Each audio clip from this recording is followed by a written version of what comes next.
ఓం సమర్థ సద్గురు సాయినాథాయ నమః. శ్రీ సాయి లీలామృతం 18వ అధ్యాయం. ఈరోజు 5 గంటల ప్రాంతంలో భక్తులు ఛత్రచామరాలు దండాలు తీసుకొని ఆరతికి మసీదు చేరేవారు.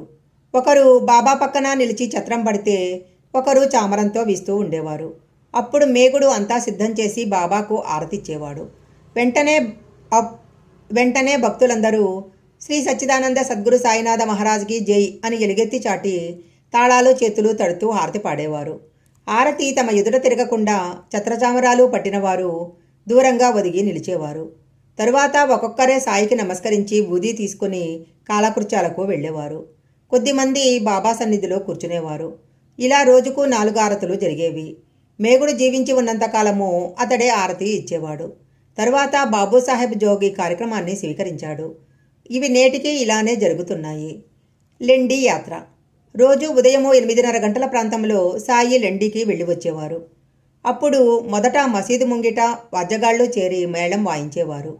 టోపీ దండము ప్రత్యేక దుస్తులు ధరించిన 2 సేవకులు మసీదు మెట్ల వద్ద నిలిచేవారు. వారందరితో కలిసి సాయి బయటకొచ్చి మసీదు మరుపులో మారుతి ఎదురుకొచ్చి అటువైపుకి కుడిచేత్తో చిత్రమైన సైగలు చేసేవారు. తరువాత 4 దిక్కుల వైపు తిరిగి తీక్షణంగా చూస్తూ అబే సైగలు చేసేవారు. తరువాత గురుస్థానం దగ్గరున్న వీధుల కూడలలో నిలిచి అతడి వేప చెట్టు వైపుకి చూస్తూ తమ గురుస్థానానికి శ్రద్ధాంజలి చెప్పుకుంటున్నట్లు సైగలు చేసేవారు. తరువాత మిగిలిన 3 దిక్కుల వైపుకు అలాగే సైగలు చేసేవారు. వాడాలోని వారు అప్పుడే షిరిడీ చేరిన భక్తులు వారిని అక్కడ దర్శించి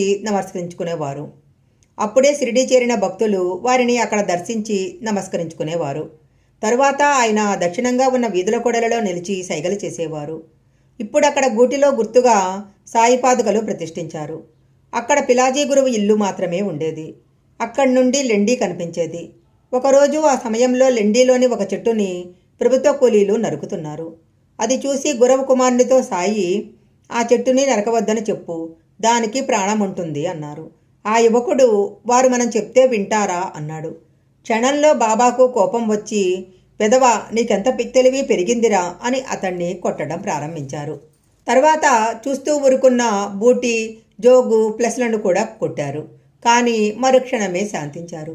తరువాత ఆయన దక్షిణంగా ఇప్పుడు విఠలుని మందిరం ఉన్న చోట ఆ ఇంటి గోడను ఆనుకొని నిలిచేవారు. భక్తులైనకు మరలా నమస్కరించుకున్నాక ఇంకా దక్షిణంగా చౌరస్తాలో నిలిచి అన్ని దిక్కుల వైపు సైగలు చేసేవారు.